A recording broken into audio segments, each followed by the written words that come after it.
அனைவருக்கும் வணக்கம். நம்ம டெய்லி ப்ரிலிம்ஸ் பாயிண்ட் ஆஃப் வியூல ஒரு 5 கொஸ்டின்ஸ் பார்க்குறோம். இன்னைக்கு என்ன கொஸ்டின்ஸ் இருக்கு அப்படிங்கிறத பார்ப்போம். First question, choose the correct statement about Muhammad Yunus அப்படின்னு கேட்டிருக்காங்க. ஓகேவா? So he is appointed as the head of the interim government of Bangladesh அப்படின்னு கொடுத்துருக்காங்க.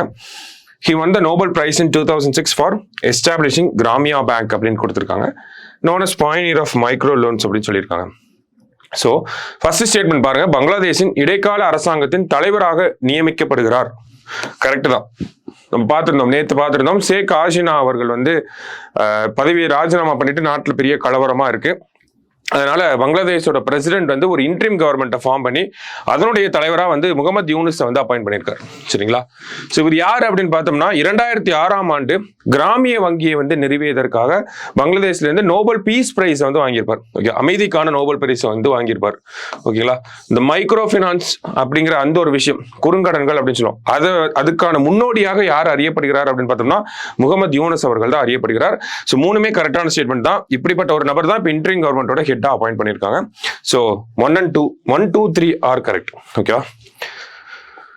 அடுத்தது, who has been conferred with companion of the order of Fiji award அப்படின்னு கேட்டிருக்காங்க. Companion of the order of Fiji விருது யாருக்கு வழங்கப்பட்டுள்ளது அப்படின்னு கேட்டிருக்காங்க. ஸோ யாருக்கு அப்படின்னு பார்த்தோம்னா நம்மளுடைய குடியரசுத் தலைவர் திரௌபதி முர்மு அவர்களுக்கு தான் வழங்கப்பட்டிருக்கு.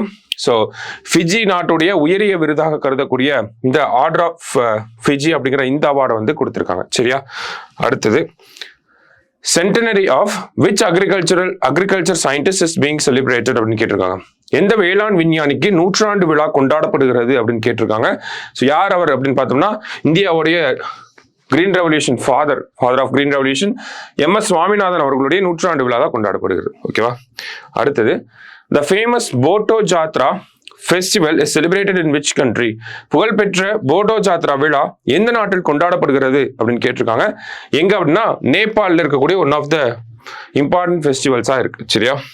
லாஸ்டா, which Indian company is the top ranked among Indian companies in fortune 500 list அப்படின்னு கேட்டிருக்காங்க. ஃபார்ச்சூன் 500 பட்டியலில் இந்திய நிறுவனங்களில் முதலிடத்தில் உள்ள இந்திய நிறுவனம் எது? மொத்தம் ஒரு 500 கம்பெனிஸ், டாப் 500 கம்பெனிஸ் சொல்லுவாங்க. ஓகேவா? அது இந்தியாவை பொறுத்த வரைக்கும் பார்த்தோம்னா கிட்டத்தட்ட ஒரு 9 கம்பெனிஸ் இருக்கு. அதுல டாப் யார் அப்படின்னு பார்த்தோம்னா ரிலையன்ஸ் இண்டஸ்ட்ரீஸ் லிமிடெட் 86வது இடத்துல இருக்காங்க.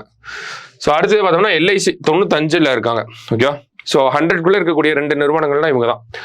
குறிப்பா அரசு துறை நிறுவனங்களா, பப்ளிக் செக்டார் கம்பெனிஸா இருக்கக்கூடிய LIC, State Bank of India, ONGC, Bharat petroleum, Indian oil, இவங்கெல்லாம் பார்த்தோம்னா இந்த ரேங்கிங்ஸ்ல டாப்ல இருக்காங்க. ஓகேவா? 200க்குள்ளேயே இவங்க எல்லாருமே அடங்கிடுவாங்க. சரியா? அதுக்கப்புறம் தான் TCS போன்ற தனியார் நிறுவனங்கள் வர ஆரம்பிக்குது. சரியா?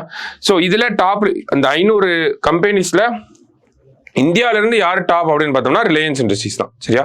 ஸோ இன்னைக்கு ப்ரிலிம்ஸ் பாயிண்ட் ஆஃப் வியூல ஒரு 5 கொஸ்டின் பார்த்துருக்கோம். நாளைக்கு 5 கொஸ்டின்ல மீட் பண்ணலாம். தேங்க்யூ.